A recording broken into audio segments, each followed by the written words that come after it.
আমাৰ যেটো first round ইতিমধ্যে ৰিজাল্ট হৈ গৈছে। ফাৰ্স্ট ৰাউন্ডত আমাৰ অগ্ৰগতিটো আমি আশা কৰাৰ দৰে আছে। আমি 2000 ভোট প্ৰথম ৰাউন্ডত আশা কৰিছিল আৰু মই আশা কৰিছো যে ধাৰাবাহিকতা আমি আশা কৰাৰ দৰে হ'বগে। প্ৰায়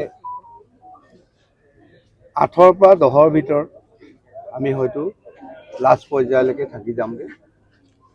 হয়তো তাতকৈ বাঢ়িবও পাৰে, কিন্তু তাতকৈ তললৈকে আমি অহাৰ সম্ভাৱনা আমাৰ নাই। গতিকে এতিয়াও সম্পূৰ্ণ কথাখিনি কোৱাটো আমাৰ কাৰণে অসুবিধা আছে আৰু 4-5টা ৰাউণ্ড যোৱাৰ পাছত আমি ডিটেইলছটো আমি গম পাম। মই ক'লোৱে 8-10ৰ ভিতৰত হয়তো তাতকৈ বাঢ়িব পাৰে, তাতকৈতো নকমে।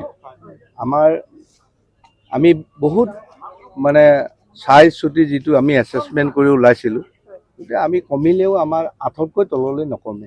নিশ্চয় থাকিব। আপোনালোকে 5টা ৰাউণ্ডলৈকে চাব, 5টা ৰাউণ্ডলৈকে আমাৰ ৰিজাল্ট ভাল থাকিব, তাৰ পাছত 2টামান ৰাউণ্ড বেয়া হ'ব, তাৰ পাছত আকৌ ভাল হ'ব।